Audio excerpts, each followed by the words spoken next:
Amici di Red Guest, ben ritrovati anche oggi non all'interno del nostro studio, ma on the road, ma anche come lo è Stefano Scaini, che saluto. Ciao Stefano. Ciao a tutti, on the road per forza, perché qua si corre ormai.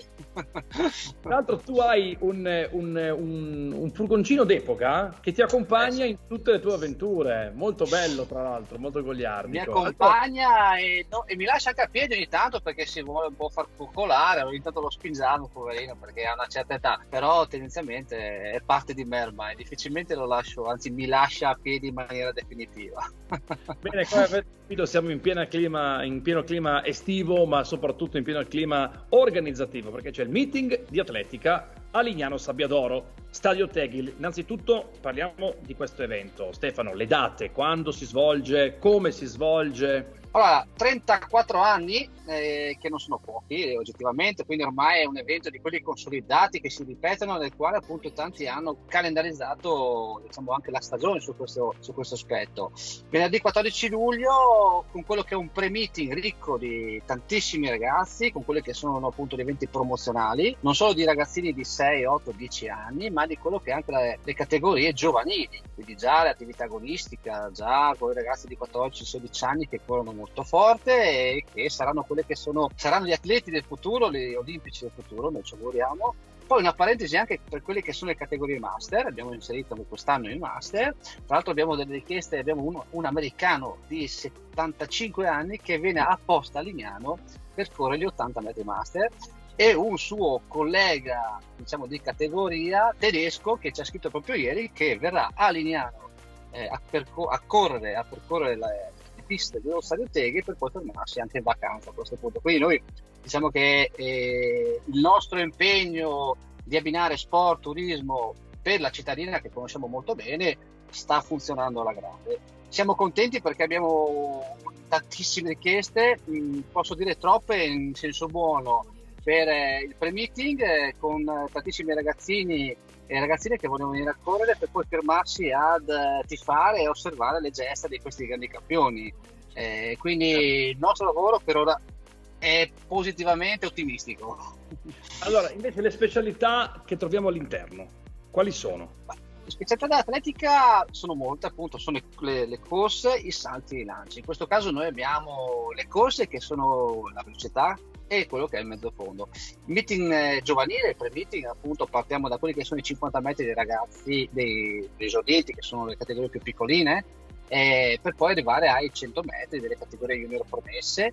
In mezzo fondo appunto abbiamo anche i 1000 metri, il trofeo Modena, per il quale appunto questi 2 giri e mezzo di pista, che sembrano tanti questi 1000 metri, questo chilometro, ma che non è tantissimo, dove poi sono i salti, in questo caso il salto in lungo, il salto con l'asta ed il salto in alto. Per quanto riguarda il meeting, quello internazionale, quello con gli atleti, diciamo, professionisti e professionali, le cose cambiano un pochettino. Abbiamo un programma gare di 13 eventi, 100 metri, 400 metri, 800 metri, 1500 metri, sia per i maschi che per le femminucce, salto in alto maschile, salto in lungo femminile. Sarà da divertirsi soprattutto su quelle che sono le corse ad ostacoli, con i 400 metri maschili, trofeo appunto Ottavio Missioni, giunto alla 10ª edizione, ed i 100 metri ostacoli femminili, una gran gara spettacolare dove fino all'ultimo appoggio non si sa mai chi l'avrà vinta sulle altre. Quindi tanto agonismo, tanto sport.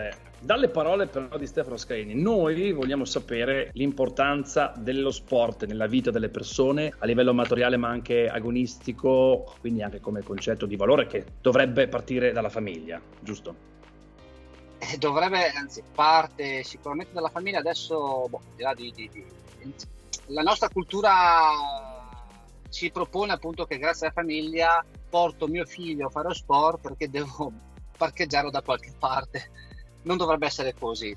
Chiaramente tante famiglie hanno un approccio differente perché hanno fatto sport agonistico. Per quanto mi riguarda dovrebbe essere un dovere istituzionale fare sport agonistico e non agonistico ai propri figli, perché determina quello che è un concetto proprio di crescita di natura pedagogica, ma non solo legato all'aspetto motorio, ma anche all'aspetto magari socio-comportamentale, se vogliamo. Certo. Io ho la fortuna di avere una docenza a scienze motorie nella mitica Scienze Motorie di Udine, che è sicuro che è una grande università che pubblica moltissimo e molto credibile in quello che è il panorama internazionale della scienza dello sport.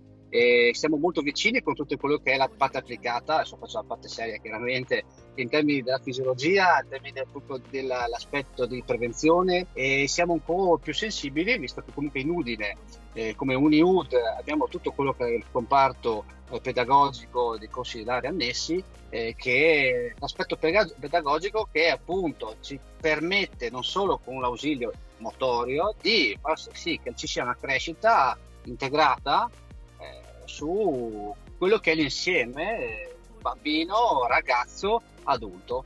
E quindi crediamo molto in questi aspetti che dovrebbero essere un po' anche diciamo controllati e proposti in maniera un po' istituzionale, se vogliamo dire, ma noi siamo bravi lo stesso. Bene, concludiamo la nostra intervista. Ricordiamo 14 di luglio, stadio Tegil di Lignano, lo stesso stadio dove si gioca a calcio, dove ci sono i grandi concerti date zero, come ha fatto Vasco, come ha fatto Tiziano Ferro ultimo e tanti altri. Ci sarà il meeting di atletica coordinata da Stefano Scaini, grandissimo sportivo. A proposito invece di istituzioni, gli enti, c'è la possibilità ovviamente di ricordarli, perché sappiamo che ci sono anche quelli sportivi o politici che siano, se vuoi ringraziarli e citarli. Partiamo dall'alto, come si usa per quello che è il protocollo del Dipartimento dello Sport, perché appunto il nostro evento è coadiuvato da quello che è proprio il Ministero dello Sport, il Dipartimento dello Sport in essere. L'anno scorso abbiamo avuto la presenza anche del vice presidente vicario del CONI Silvia Salis, che anche quest'anno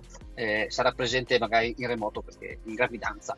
Regione FVG, piuttosto che promotorismo FVG, piuttosto che comune chiaramente di Lignano, che diciamo, ci ospita a braccia aperte se vogliamo. Ieri abbiamo fatto una conferenza di servizi nel quale appunto stiamo definendo in termini di sicurezza, di infrastrutture e quant'altro. Molto contenti di averci nuovamente per questa 40ª edizione, -3 perché le prime erano a Stadio Friuli, e per continuare chiaramente ancora per molti decenni, e tutto quello che era appunto il comparto legato agli sponsor istituzionali che abbiamo già ringraziato, ma soprattutto sponsor privati che negli ultimi anni cominciano a essere presenti in maniera anche abbastanza consistente, e ringraziamo veramente di cuore. Ringraziamo per forza di cose anche volontari, circa 100 persone che in quelle 6 ore di corse frenetiche di divertimento correranno altrettanto, se non di più, di quelli che sono i campioni olimpici mondiali ed europei. Molto bene, buon lavoro e buon sport ovviamente. Grazie ancora a Stefano Scaini. Grazie a voi, buona corsa, vi aspettiamo venerdì 14 luglio allo Stadio Tegel per il meeting Sport e Solidarietà.